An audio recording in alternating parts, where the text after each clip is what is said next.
¿Se acuerdan, mis amigos, que yo les hablé del primer jinete que salía cuando Yahshua abría el primer sello? Y les dije que eso está en Apocalipsis 6, 1 y 2, ¿ya? Y Omar leyó en la Reina Valera y no decía lo que necesitábamos, lo que yo he estudiado, lo que me sé de memoria, no decía, pero ya lo encontró y está en la Biblia Kadosh, sí está. Entonces, léelo, Omar, por favor. Apocalipsis 6:1, los sellos. Y vi cuando el Cordero rompió el primero de los 7 sellos, y oí a uno de los 4 seres vivientes decir como en voz de trueno, vete. Miré. Vete, o sea, como que bota una porquería, vete. Entonces eso no tienen un poquito de inteligencia los hermanos cristianos evangélicos para pensar. A Yahshua nunca le van a decir eso, porque a Yahshua los ancianos se postran delante de él en el cielo y lo adoran, porque es el Cordero inmolado, es el Cordero divino. A él no le van a decir, vete. Por eso nos damos cuenta que es la antimesías, porque los seres vivientes con desprecio le dicen, vete. Ya, lee. Miré, y allí delante de mí había un caballo blanco. Su jinete tenía un arco y le fue dada una corona y salió cabalgando, como un conquistador para conquistar. Ya, repite desde el número 1. Y vi cuando el Cordero rompió el primero de los 7 sellos, y oí a uno de los 4 seres vivientes decir como en voz de trueno, vete. Miré. O sea, con desprecio, vete. Por no decirle lárgate, porque ellos son santos, súper santos, ¿no? Ya, eso era todo lo que les quería aclarar, porque ahorita ya nos toca empezar con Mateo 18, ¿ya? El capítulo 18 de Mateo. ¿Quién es el mayor? En aquel momento los discípulos vinieron a Yahshua. Mírame cuántos versículos, mírame, Karen. El 18, 35, ya. En aquel momento los talmidín, los discípulos, vinieron a Yahshua y preguntaron, ¿quién es el mayor en el reino de Yahweh? Llamó a un niño hacia él, le puso en medio de ellos y dijo, sí, en verdad les digo, que a menos que ustedes cambien y se hagan como niños pequeños, no entrarán en el reino de Yahweh. O sea que nosotros tenemos que alcanzar pureza, inocencia, no ser brutos y tontos para dejarnos engañar, pero pureza, inocencia. Tenemos que aprender a ser como unos niños. Esa lección súper grande me la dio mi esposo. Cuando ya faltaban 2, él murió el 27 de junio y pasó en cama mayo y junio. Pero en abril, todo abril pasó llorando. Y me llamó y me pidió perdón por algunas cosas que de verdad él me había ofendido y yo lo perdoné con todo mi corazón.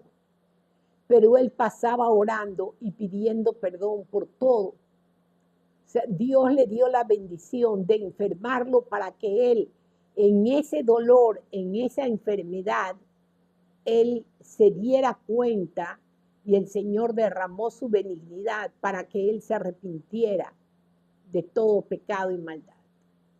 Y todo abril pasó en llanto. Yo me moría de la pena, lo consolaba, lo cogía. Pero él me decía, yo tengo que seguir pidiendo perdón a Dios. Y mayo y junio pasó en el hospital. ¿Sabe qué? Era ver a un niño. Él se había vuelto un niño. Se sonreía como un niño. Él siempre fue un payasito, como yo le decía, porque siempre salía con sus payasadas que me mataba de la risa.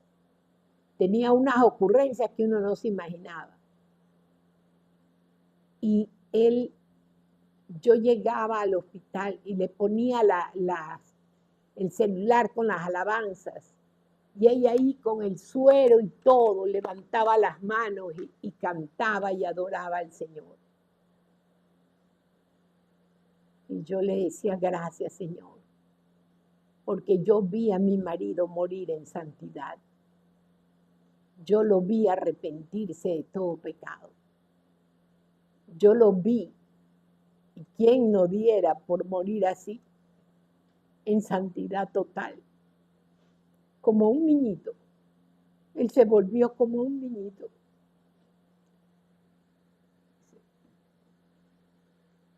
Y dijo, sí, en verdad les digo, que a menos que ustedes cambien y se hagan como niños pequeños, no entrarán en el reino de Yahweh. Y otra lección que el Señor me dio. Yo había ido donde una amiga de mi marido, que era doctora, y no me acuerdo realmente de qué fue que me fui a hacer ver. Y yo estaba en la sala de espera y habían dos mujeres que estaban sentadas en el mismo sillón, eran amigas y estaban juntas. Y una mamá que estaba afuera en el teléfono, habla y habla, y el chiquito solito aquí adentro entraba y salía. Y el chiquito las vio y ellas le decían, muchacho feo, feísimo, horrible. Fuera, fuera, fuera, fuera, de aquí. No, a mí ni te me acerques. ¿Y sabe qué? Yo me quedé helada cuando vi al niño que les hizo. No, a mí no me estés dando besos ni nada. Lo que tienes que hacer es largarte de aquí. Lárgate de aquí. Y yo iba a despotricar porque yo no soporto que delante de mí le peguen a una madre o a una mujer embarazada. Yo me acuerdo cuando estaba joven, recién me había graduado de dentista y estaba yendo a mi consultorio y un hombre en el Parque Centenario estaba pegándole a la esposa con una barrigota y la tenía en el piso. Yo me bajé con la llave de tubo y le caía a fierrazos al tipo, le fui rompiendo la cabeza y la sangre que le chorreaba y le decía, desgraciado, tú no puedes tratar así a tu esposa. Por supuesto que yo no era cristiana, yo todavía no era una hija de Dios, era impía.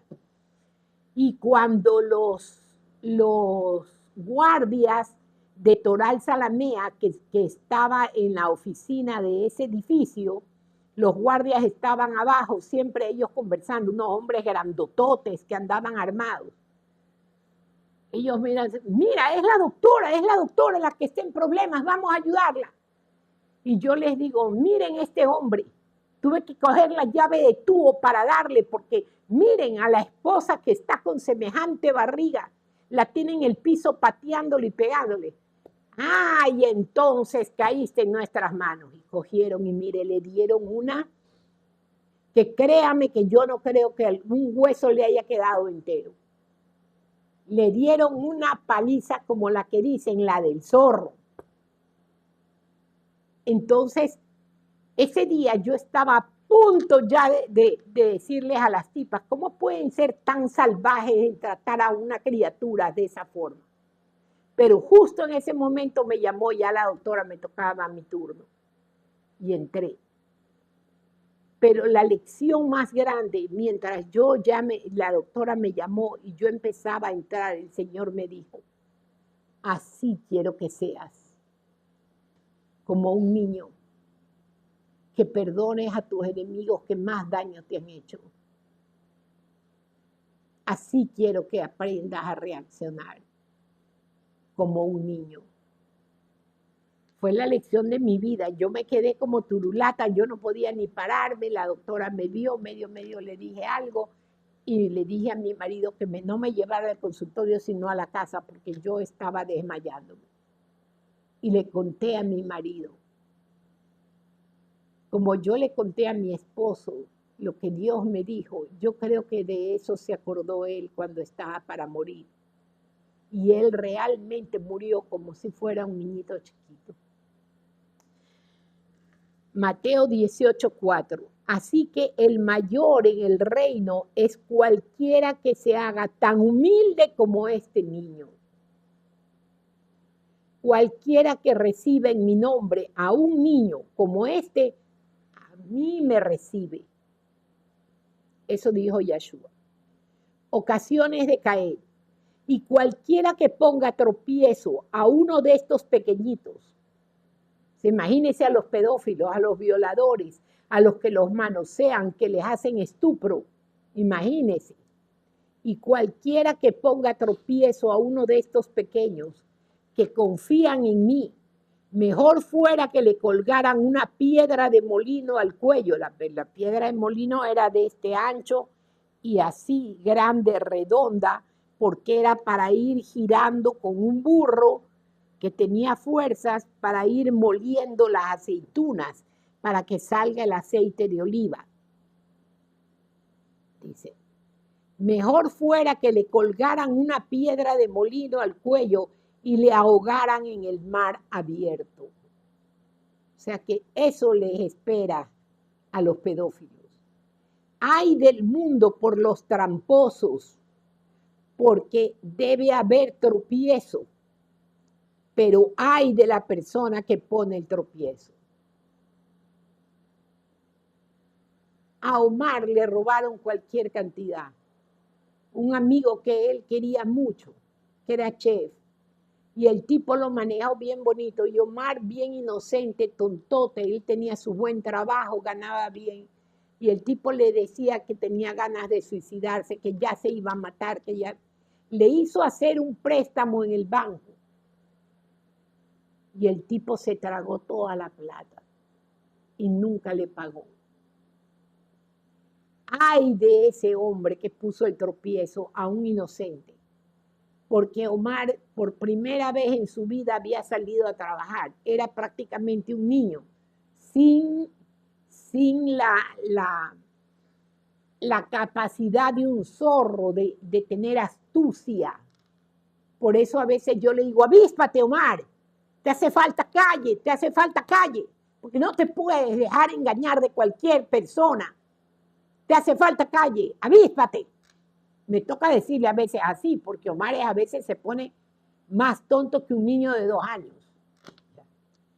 Porque debe haber tropiezo, pero ay de la persona que pone el tropiezo.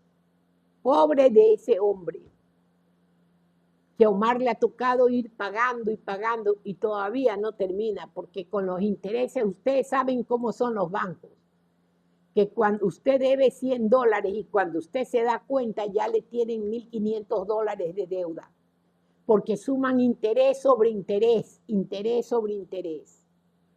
Ya.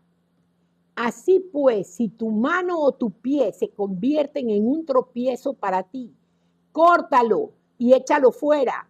Mejor que estés mutilado o tullido y así obtengas vida eterna, a que tengas las 2 manos y los 2 pies y seas echado en el fuego eterno. Mire lo que es leer la palabra de Dios sin el Ruaj HaKodesh. ¿Sabe lo que pasaba con los frailes, con los franciscanos? Ellos cogían y se latillaban como la disque Santa Narcisa de Jesús, Martillo Morán. Cogían un látigo y eran masoquistas. Se daban de latigazos por los pecados que habían cometido. Y el cura que andaba masturbándose y andando morboseando como un loco a las mujeres, se cortaba el pene.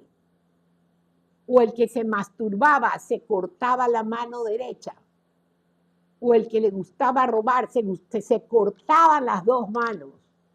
Si eso no era lo que Dios le pedía, le decía que era preferible que entre manco a que esté robando, que era preferible que se entre ciego al cielo en vez de estar morboseando a las mujeres. Pero no le estaba diciendo sácate los ojos, sino sería preferible, o sea, como dándole una situación, prefiero verte muerto que en la cárcel, que una madre le diga al hijo, prefiero verte muerto que en la cárcel, una cosa así. Pero como ellos leen la Biblia con todos 100,000 imágenes alrededor, los tipos se arrancaban los ojos, se cortaban las manos. Eso es leer la Biblia sin el Espíritu Santo de Dios, porque el Espíritu Santo le hace ver lo grave de su pecado y no le permite que usted dañe el templo del Espíritu Santo, porque si nosotros dañamos nuestro cuerpo, nos vamos al infierno directamente, porque el Señor dice que nuestro cuerpo es el templo del Espíritu Santo, así que no podemos dañar el templo del Espíritu Santo, del Ruaj HaKodesh. Por eso, pobres suicidas, imagínense. Por eso siempre hay que tener misericordia, compasión. Si ve a un amigo, a un compañero, lo ve muy triste, apagado, acérquese a hablar con él, que puede usted evitar un suicidio. Porque ¿sabe qué es lo peor? Que el suicida nunca le avisa. Yo me acuerdo cuando yo tenía 18 años y me casé con el monstruo que me casé y que me divorcié a los 22 años, yo le decía a mi mejor amiga de la universidad, yo le decía, es que no puedo divorciarme porque él me dice que se va a matar, que se va a suicidar. Y ella me decía, Elsa, por Dios, deja de ser tan ególatra, ni que fueras una diosa. ¿Qué se va a matar ni nada? Es infeliz, no se va a matar nada. Te tienes traumatizada para tenerte esclavizada y tú le crees a ese infeliz. Termínalo y déjalo y vamos a ver cuánto tiempo pasa que el tipo no se mata nada. Dicho y hecho. Por eso amo tanto a mi amiga del alma de tantos años desde la universidad. Porque el tipo, mire, se murió mi esposo, con el que tuve 25 años de matrimonio y al que amé más que a mi vida. Se murió él, que era tan buena gente. Pero ese monstruo sigue vivo. Y creo que ni tos le da al infame. Y si tu ojo es un tropiezo para ti, estamos en el versículo 9, 18, Mateo 18, 9. Y si tu ojo es un tropiezo para ti, sácatelo y lánzalo lejos de ti. Mejor es que seas tuerto y obtengas vida eterna, a que tengas tus dos ojos y seas echado dentro del fuego del Gei Inom, o sea, del infierno. O sea, era como una exageración que les decía Yahshua. No es que les estaba diciendo, anda, sácate los ojos, pero eso muestra lo que los curas y las monjas no entienden para nada la palabra de Dios y son llevados por espíritus demoníacos a destruirse los ojos, a cortarse las manos, a cortarse el pene, a hacer horrores. Parábola de la oveja perdida. Miren, estamos en el versículo 10. Miren que nunca desprecien a ninguno de estos pequeños, porque les digo que sus malajim, sus ángeles, continuamente están viendo el rostro de mi Padre en el cielo. O sea que hay ángeles alrededor de los niños y están continuamente viendo el rostro de Yahweh. Pues el Ben-Hadad vino a salvar a los perdidos. El Hijo del Hombre vino a salvar a los perdidos. Ahora usted me dirá, a ver, si Dios es tan bueno y ha puesto ángeles alrededor de los niños, ¿por qué hay tantísimos niños violados? Porque lo que más hay es niños violados. ¿Sabe qué? Es porque sus padres son perversos, porque sus padres son malignos, porque nunca se acuerdan de orar a Dios, porque no le temen a Dios, porque son ladrones, porque son perversos. Y por eso los pobres hijos nacen con las maldiciones generacionales de los padres y son violados. Pero un niño, hijo de una persona que teme y ama a Dios con todas sus fuerzas, el niñito puede estar rodeado de 1000 pedófilos que no hay uno que se atreva a tocarlo. Eso sí se lo puedo firmar. El 11. Pues el Ben-Hadad, el hijo del hombre, vino a salvar a los perdidos. ¿Cuál es su opinión? ¿Qué haría un hombre que tiene 100 ovejas y una de ellas se extravía? ¿No dejaría a las 99 en las laderas de las lomas para ir a buscar la perdida? Y si logra encontrarla, es como una madre que tuviera 4 o 5 hijas y se le fue la más resabiada. Y la madre sabe que si no la encuentra, ella se va a prostituir, se va a terminar drogando porque es una muchacha rebelde. Y esa madre sale en búsqueda de esa hija y esa pobre madre va de bar en bar, de discoteca en discoteca. Eso es terrible, créame, eso es terrible. Y si logra encontrarla, dice Yeshua, dice, deja las 100 ovejas a las 99 ovejas, porque un pastor, acuérdese, le voy a contar, porque a veces hago como que ya le he hablado a unas personas, a un grupo, y resulta que no, que a este grupo le estoy hablando por primera vez sobre eso. Cuando se da una situación de que la oveja se le perdió y Yeshua deja las 99. Cuando yo estaba en el seminario, el Señor me habló y me dijo, hija, ve a la biblioteca y estudia las costumbres hebreas, pero yo te pondré un hombre humilde en tu clase, te lo pondré de compañero de estudio en tu clase, y él te explicará sobre las 100 ovejas. Él te explicará lo que no entiendes. Dicho y hecho, yo que entro a la clase y me encuentro con el guardia que era de la iglesia, que le dije que mi amigo siempre me llamaba para que orara por él y me decía que ahí tenía paz. Pues me había olvidado de terminarle el cuento porque mi amigo se suicidó porque había sido homosexual. La esposa lo encontró con otro hombre en la cama y él se suicidó. Y salió en todos los periódicos de aquí de Guayaquil que él se suicidó. Mire, entonces Yeshua me mandó a investigar sobre todo cómo eran las costumbres hebreas y cómo eran. Me acuerdo que mi amigo, mi compañero me decía, yo sí oro, hermana Elcita, yo sí que oro y le pido a Dios, porque mi pastor es súper buena gente, hermana, pero no pasamos de 100 ovejas, no se suma ni una, ni en meses, ni en años, solamente hay 100 ovejas. Cuando yo leí y él me dijo, y yo le pregunté, porque él sí había estudiado las costumbres hebreas, y yo le dije, ¿tú me puedes explicar esto? Leamos para ver si podemos entender algo. Entonces leímos. ¿Y qué era lo que decía el libro?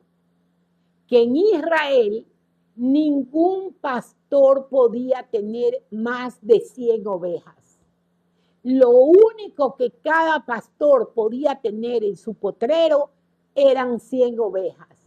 ¿Por qué? Porque la obligación del pastor era, el potrero era todo o redondo o era cuadrado, pero terminaba en una puertita chiquita que apenas a la fuerza entraba el pastor por esa. Y esa puertita chiquita tenía como un corredor de unos 2 o 3 metros de palitos. Entonces el pastor entraba hasta la puerta y las ovejitas todas lo seguían. Y él cogía de una en una, cogía una y le revisaba las patitas y le revisaba todo. Si tenía espinas, él se las sacaba, les ungía con aceite, las bendecía, y a la que ya estaba limpia, a la que ya había curado, a la que había vendado, ya la pasaba al potrero. De ahí seguía la segunda oveja. Ese es el trabajo del pastor. No puede meter por miles a la iglesia si no ha ido ministrándola de una en una. Porque hay mujeres, mire, la iglesia es como un salón de emergencias en el hospital. Llega gente quebrada hasta lo máximo. Chicas que las han violado su propio padre por 15 años y lograron salirse y huirse de la casa a los 15 años. Llegan mujeres destrozadas que sus hijos les han pegado. Llegan mujeres que el marido es un borracho y abusa y las maltrata y les pega. Llega cualquier cantidad de gente quebrada a los pies del Señor. ¿Y cuál es su obligación como pastor? Pasen, hermanos, pasen. Si son miles, pasen. ¿No ve que es más billete de los diezmos? Pasen. Pero esa no es la situación. Hermano fulano, Pepito, Jaimito, Panchito y fulano, el pastor los va a ministrar a ustedes este día lunes. A usted, Panchito, le toca a las 4 de la tarde, a Jorgito le toca a las 5, a fulanito le toca a las 6 y a Venganito a las 7. Entonces se va citando para preguntarle sobre su vida, para ver en qué situación están sus ovejas y para sanarlos con compasión, con liberación, para sanarlos de donde ellos se habían metido. Esa debe de ser la verdadera obra de un verdadero pastor que teme y que ama a Dios. Curar primero de ovejita en ovejita que se va acercando, cargarla, revisarla, todas las heridas que tiene, ungir las heridas y las va pasando al potrero. Pero no, los pastores abren las puertas y entran por miles de ovejas enfermas, llenas de envidia, llenas de calumnias, llenas de montón de resentimiento, de dolor. Y como no fueron ministradas, esa fue la levadura que entró a la iglesia y leudó toda la iglesia, contaminó toda la iglesia. ¿Quién tuvo la culpa? El pastor, porque el pastor no se preocupó de ministrarlas. El pastor tiene que ministrar solamente a los varones y la pastora debe ministrar solamente a las mujeres. Nada de que el pastor va a ministrar a una hermana, nada, porque ahí es donde se mete Satanás, de cualquier forma. La pastora ministra a todas las mujeres y el pastor ministra a todos los varones. Pero no puede dejar ni uno solo de los que ha llegado a su iglesia, no puede dejarlo sin ministración. Y a veces hay ministraciones que duran 6 meses, 1 año, 2 años, 3 años. Créame, a mí me ha tocado ministrar a gente por 3 años. Y a veces hay unos que ni por más que los he ministrado, he ayunado y he orado, se han ido de la iglesia y se fueron al mundo. Definitivamente decidieron quedarse en el mundo. Un hermano que le prediqué con tanto amor y ayuné y todo, regresó donde las prostitutas, que era lo que más le fascinaba. Y una hermana que le predicaba y todo, se fue para volver a acostarse cada vez que regresaba el padre de los hijos de ella, que ya tenía esposa e hijos allá en el oriente, pero ella, el tipo la llamaba y ella se deshacía. Ella tenía 2 hijos con él y el tipo nunca le dio un centavo para esas criaturas. Y los hijos ya estaban trabajando, ya estaban grandes, el uno tenía 22, el otro 20. Pero en eso un buen día, después de haber pasado en santidad casi como 3 años, el tipo la llamó y ella se fue. Se fue a regresar a su antiguo pecado. Y eso es lo que más nos duele los pastores. Habernos rajado las rodillas orando, clamando, suplicando, ayunando, y que esta gente regrese a su vida antigua. Eso sí que duele. Dice, no dejaría las 99 en las laderas de las lomas para ir a buscar la perdida. Y si logra encontrarla, si en verdad les digo que estaría más contento por esa oveja que por las 99 que no se extraviaron. Porque a veces justamente esa oveja, la que parece la más mala, a veces resulta que al final es la más santa y se mantiene en santidad en la iglesia. Por eso nadie puede juzgar, porque no sabemos lo que vaya a pasar con los hermanos. El 14. Asimismo, el Padre de ustedes que está en el cielo no quiere que se pierda ni uno de estos pequeños. ¿Cómo se debe perdonar al hermano? Además, si tu hermano comete pecado en contra tuya, ve y muéstrale su falta, pero privadamente, en oculto, decirle entre los dos, ¿sabes qué? Me dolió lo que me hiciste. ¿Por qué me hiciste esto? Dice, si tu hermano comete pecado en contra tuya, ve y muéstrale su falta, pero privadamente, solamente entre ustedes dos. Si te escucha, has ganado de vuelta a tu hermano. Si no te escucha, lleva a uno o dos personas contigo para que toda acusación sea corroborada por el testimonio de 2 o 3 testigos. Si rehúsa oírlos a los testigos, el hermano que lo ofendió a usted, si rehúsa oírlos, díganlo a la congregación.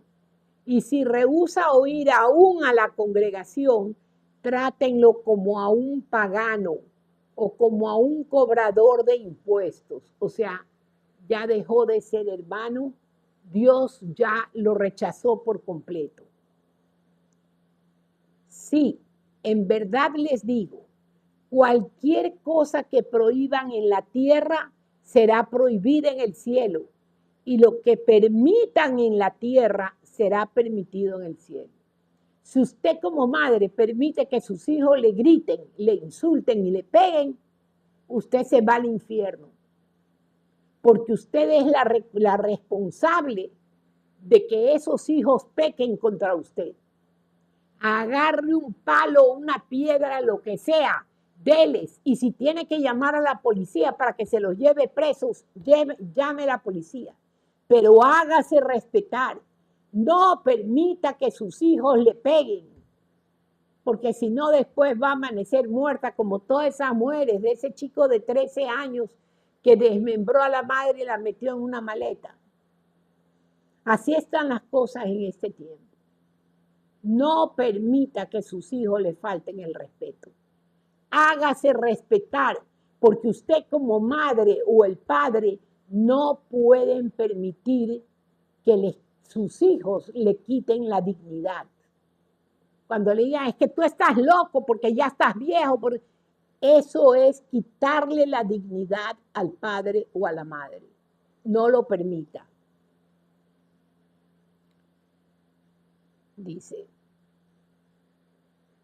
sí, en verdad les digo, cualquier cosa que prohíban en la tierra será prohibida en el cielo, y lo que permitan en la tierra será permitido en el cielo.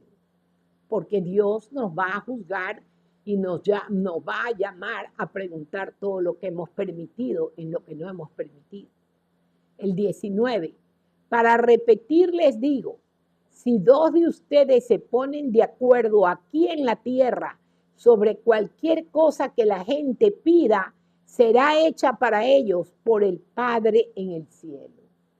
O sea, si solamente 2 de nosotros, 2 de la iglesia, se pone de acuerdo para orar, para clamarle al Señor por el milagro que su hermano le está pidiendo, el Señor lo escuchará.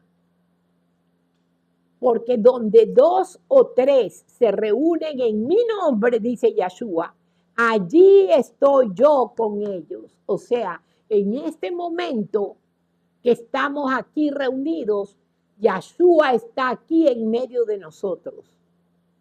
Después Kefa, Pedro, vino a él y le dijo, Rabí, ¿cuántas veces puede mi hermano pecar contra mí y yo tengo que perdonarle? Ay, esto es durísimo, esto sí es durísimo, y esto yo lo leo y lo releo y lo releo, porque tiene que pasar a formar parte de mi alma, de mi corazón, de mi sangre y de mi carne, porque la palabra tiene que ser encarnada en nosotros. Entonces Pedro le dice, ¿cuántas veces puede mi hermano pecar contra mí y yo tengo que perdonarle? ¿Tantas como 7 veces? Yeshua le respondió, no 7 veces, sino 70 veces 7. ¿Se imagina que un hermano venga y siempre lo esté ofendiendo? 70 veces 7. O sea, multiplique cuánto es 70 por 7. 490 veces, o sea, casi 500 veces que tiene que aguantarlo y perdonarlo. Los 2 deudores. Por esta razón, el reino de Yahweh puede ser comparado a un rey que decidió ajustar cuentas con sus siervos. Enseguida le trajeron un hombre que le debía millones y como no podía pagar, su amo ordenó que él, su mujer, sus hijos y todas sus posesiones fueran vendidos para pagar la deuda. Pero el siervo cayó de rodillas ante él, le suplicaba, sé paciente conmigo y yo te lo pagaré todo. Así que por piedad hacia él, el amo le perdonó la deuda y le dejó ir. Pero al salir aquel siervo, se encontró con uno de sus compañeros que le debía una pequeña cantidad. Lo agarró del cuello y comenzó a estrangularlo, gritando, «¡Págame lo que me debes!». El compañero, postrándose de rodillas delante de él, le rogó, «Ten paciencia conmigo y te pagaré». Pero no quiso, sino que le hizo meter en la cárcel hasta que le pagara la deuda. Mire, habiéndole acabado de perdonar el amo de él, este vino y lo metió al amigo en la cárcel. El 31. Cuando los otros siervos vieron lo que había pasado, se pusieron extremadamente angustiados y se dieron cuenta que no era justo. Y fueron a contarle a su amo todo lo que tuvo lugar. Entonces el amo mandó a llamar al siervo y le dijo, siervo malvado, yo te perdoné toda aquella deuda. Porque me lo rogaste. Siervo malvado, yo te perdoné toda aquella deuda porque me lo rogaste. ¿No debiste tú haber tenido compasión con tu compañero como la tuve yo contigo? Y con ira su amo le entregó a los carceleros para castigarlo hasta que pagara todo lo que debía. Así es como mi Padre Celestial los tratará si cada uno no perdona de corazón a su hermano. Él nos va a decir, bueno, ¿perdonaste o no perdonaste a tu hermano? ¿Verdad? Y nos va a sacar cuentas. Nos queda todavía 20 minutos, ¿no? Vamos a Mateo 19. Yeshua enseña sobre el divorcio. Cuando Yeshua había terminado de hablar acerca de estas cosas, se fue de Galilea y viajó por la parte este del río Jordán, hasta que pasó la frontera de Judá. Mucha gente le siguió y allí sanó a los enfermos. Algunos fariseos vinieron, claro, como siempre, tenían que ir ellos para ir a atormentarlo a Yeshua con su envidia y su maldad. Algunos fariseos, algunos perushim, que en hebreo es fariseo, algunos perushim vinieron y trataron de tenderle una trampa. ¿Cuándo no? Preguntando, ¿le está permitido a un hombre divorciarse de su mujer por cualquier motivo? Y Yeshua respondió, ¿no han leído ustedes que en el principio el Creador los hizo hombre y mujer? Y que Él dijo, por eso el hombre dejará a su padre y a su madre. O sea, no tampoco que se tiene que olvidar de su padre y su madre, ¿no? No, sino que tiene que irse a vivir a otro lado. Por eso se llama casa para dos. Porque cuando esa pareja tenga su primera pelea, y si están viviendo, por ejemplo, en la casa de los padres de la novia, los novios en la noche se reconcilian y tienen una luna de miel en la noche. Pero los padres de la novia ya le cogieron bronca al novio. Porque ellos sí no se olvidan de la pelea que tuvieron, que el novio tuvo con su hija. Ellos no se olvidan y ya le cogen coraje al novio. Nuevamente después vuelven otra pelea y otra pelea y otra pelea y ven cada vez las groserías que el novio le dice y ellos le cogen un odio a muerte al novio tanto que ya ni siquiera lo saludan y en esa casa se acabó la paz. Ellos se reconcilian los novios, pero los padres no se reconcilian con él. No se reconcilian con los novios. Lo mismo pasa si van a vivir a la casa de la novia. La familia de la novia, la familia del novio, le coge rabia a la novia si se van a vivir a la casa del novio. La familia del novio le coge rabia a la novia. ¿Por qué? Porque la pelea entre los dos tiene que ser solamente los dos.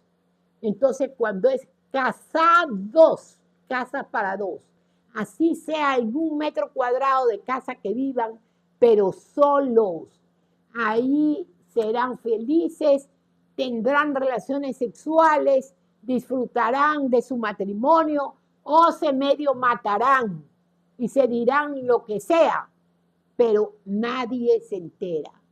Cuando ellos van a visitar a la mamá de ella, todo está maravilloso. Y cuando van a visitar a los padres de él, todo está maravilloso.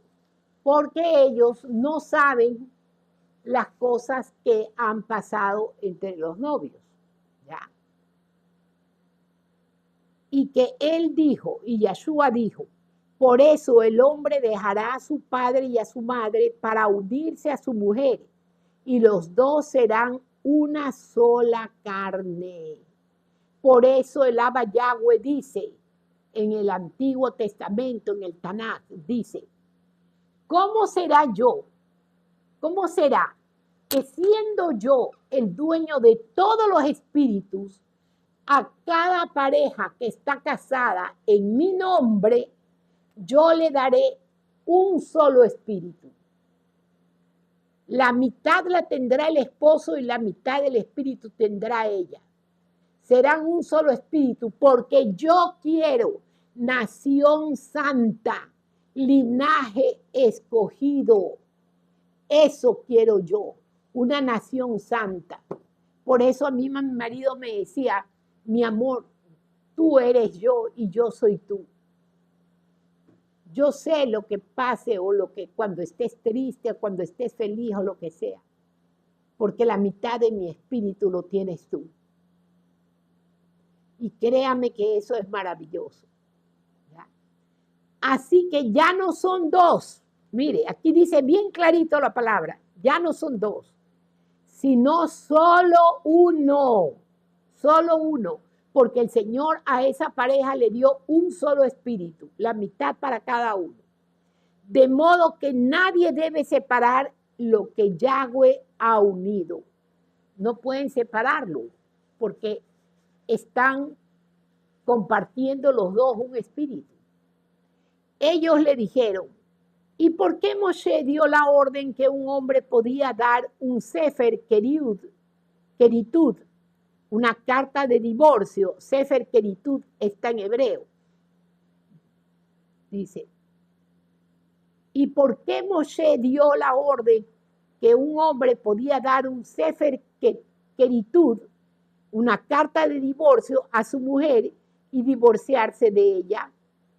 Él respondió, Yahshua respondió, Moshe les permitió a ustedes divorciarse de sus esposas por la dureza de sus corazones, pero al principio no fue de esta manera. Está clarísimo. Ahora ya los divorcios se hacen en notarías. Ya no hay necesidad que usted vaya a un juzgado y todo. Ya no, en una notaría se divorcian. Y cuando le preguntan, ¿y por qué se quiere incompatibilidad de caracteres? Y se acabó. Y no saben que ya, perfecto, se divorcian, pero no se pueden volver a casar. No pueden volverse a casar. Los únicos que pueden volver a casarse son los viudos.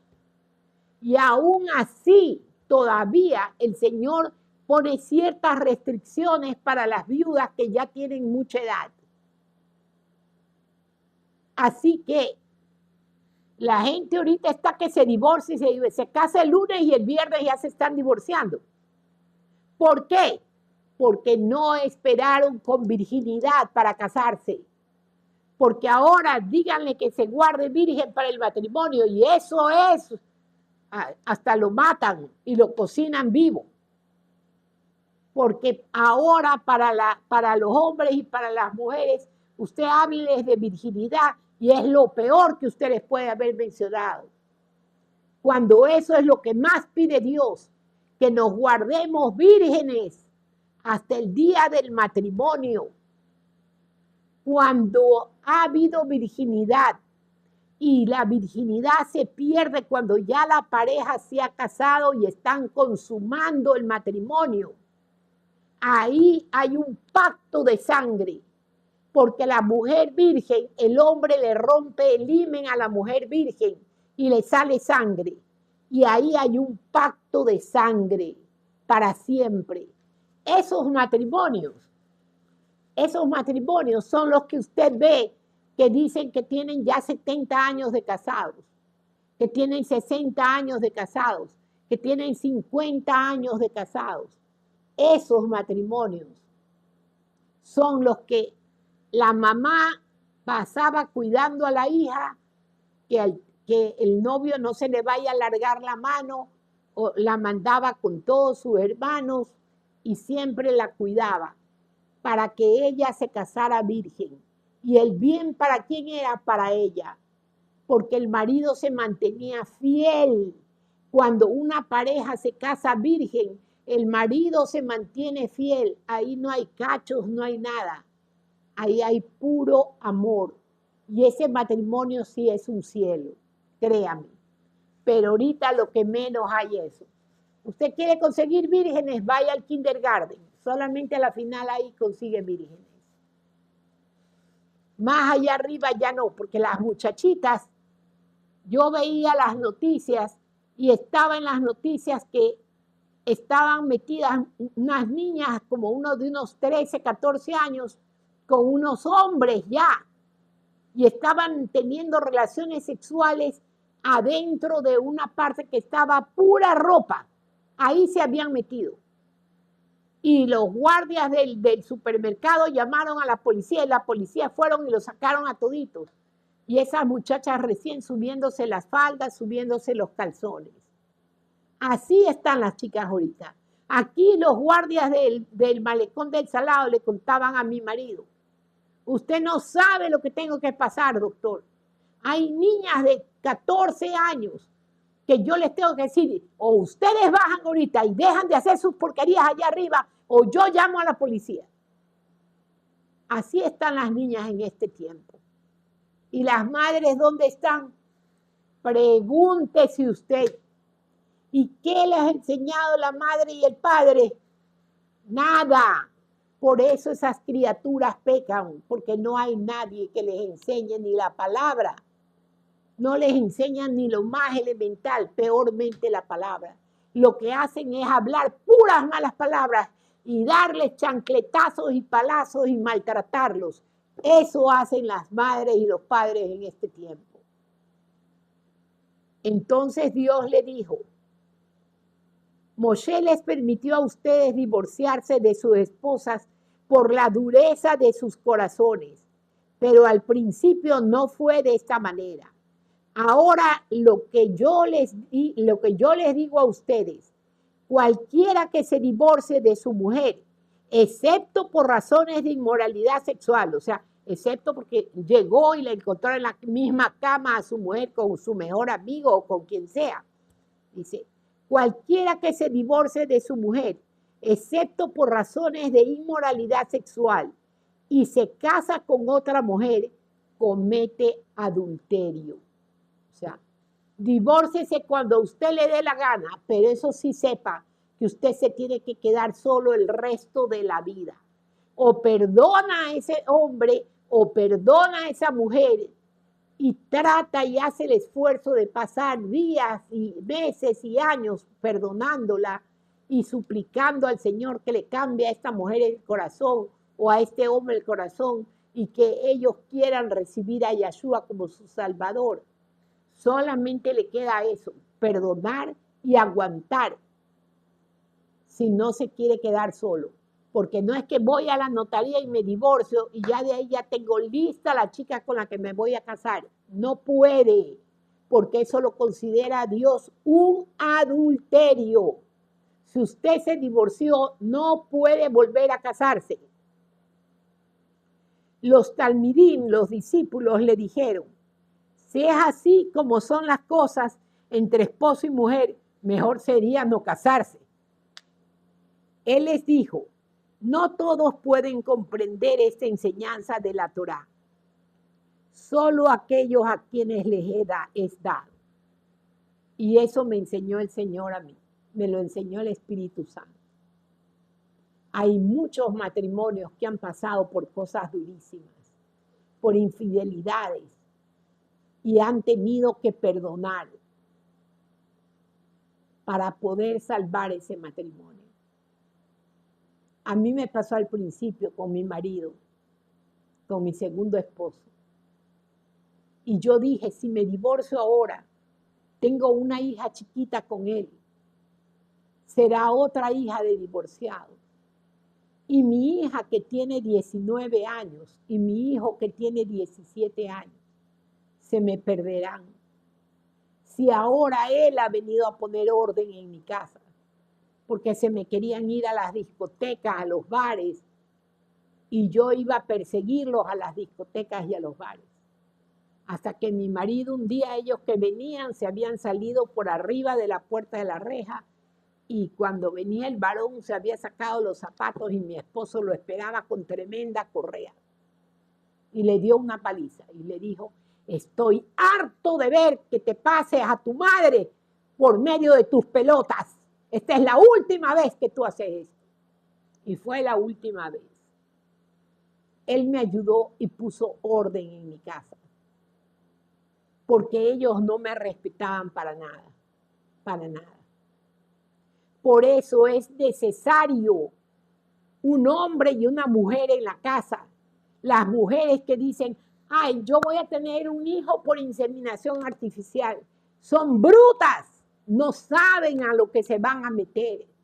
Esa hija terminará hasta pegándoles, porque no conoce la autoridad del padre, porque no conoce el amor de un padre, porque no conoce la ternura y el apego de un padre. ¿Ya? Entonces a mí me tocó llorar sangre. En ese tiempo todavía no me había convertido. fui, le metí una paliza, pero la del solo, le rompí los 3 dientes de adelante, di un patazo a la tipa. Y yo me lo llevé a mi marido, con el corazón despedazado. Y yo dije, aquí lo voy a probar. Si él se queda con ella, es porque él está enamorado de ella. Y si él me sigue, es porque él me ama. Y ella le gritaba con toda la boca ensangrentada y le gritaba, Juan Carlos, Juan Carlos, Juan Carlos. Y él nunca miró atrás, me cogió de la mano, de ahí me abrazó y nos fuimos. Y yo le dije, esto es por haberte ido a meter a mi consultorio. Yo nunca en mi vida he venido a tu oficina, ni siquiera he pisado la vereda de tu oficina, peor de tu casa. Y tú te has ido a meter a mi consultorio con mi marido. Por eso esto es para que no te vuelvas a meter, porque la próxima te mato. ¿Ya? Después de un tiempo ya me convertí. Al poco tiempo de eso me convertí porque estaba tan contristada. Es cuando yo estaba tomando whisky, fumando y llorando y llorando. Y llegó el pastor y nos habló y nos dijo que el Señor le había hablado ahí al salir del ascensor y le había dicho, ayuna 15 días que estos médicos quiero yo para mí. Quiero a esta doctora y este doctor para mí. Y ahí me convertí. Pero ya le había sacado los dientes a esa mujer. Entonces dice, solo aquellos a quienes les es dado entenderán esta enseñanza. Yo en ese momento yo dije, Señor, yo renuncio como mujer. Voy a poner en primer lugar a la madre. Voy a ser madre primero antes que mujer. Porque si yo me divorcio en este momento, mi hija Karen, la mayor, se me hará una prostituta, el menor se me hará hasta homosexual y andará en drogas, y la chiquita hija de divorciada, yo no me podría volver a casar por el miedo, igual como me he mantenido 16 años sola por el miedo de que me vayan a violar a mis 2 hijos. Igual me tocaría ahora, Señor, ten piedad de mí. Y le dije, regálame perdón para él, porque yo le cogí un odio que no lo soportaba. Yo lo odiaba a muerte. Yo ya le había puesto la denuncia de la demanda de divorcio, porque en ese tiempo sí era en los juzgados. Ya había llamado al abogado, ya había hecho la demanda de divorcio y todo. Y ahí yo me convertí en ese quebrantamiento, porque para remate a mi hijo lo atropelló un carro y casi pierde la pierna. Me pasó de todo, me pasó de todo. Por eso cuando llegó el pastor y me dijo, ay, míreme lo flaco que estoy hecho un Kent, he hecho los 15 días de ayuno, cuénteme cómo le ha ido. Le cuento, si usted hace un día de ayuno más, yo me muero. Porque mejor pregúnteme qué es lo que no me ha pasado en estos 15 días de ayuno. Y era que Dios le había dicho que ayune por nosotros para quebrantarnos a lo sumo y para que nos arrepintiéramos y nos convirtiéramos. Así fue mi conversión. ¿Ya? Pues hay diferentes razones por las cuales los hombres no se casan. Algunos porque nacieron sin el deseo, o sea, hay hombres que nacen como si fueran unos niños, con don de continencia. Ven una mujer y es como ver un cactus, no les interesa. Algunos porque han sido castrados, o sea, como los empleados de los faraones y todo, que los castraban para que puedan estar con las esposas de ellos. Nos falta largo, ¿no? Porque han sido castrados, otros porque han renunciado al matrimonio por causa del reino de Yahweh. El que pueda comprender esto, que lo comprenda. Nos quedamos en Mateo 19, 13, porque dice Jesús bendice a los niños, Yahshua bendice a los niños. Entonces, para la próxima es Mateo 19, 13. Ya no puedo avanzar más porque el tiempo se nos acaba. Gracias, Padre eterno, bendito Yahweh, en el nombre santo de Yahshua HaMashiach, por habernos permitido estudiar estos capítulos, Señor. Te damos gracias con todo el corazón. Bendice nuestros sueños, Señor. Bendice nuestra mente. Te alabamos y te adoramos, Padre eterno.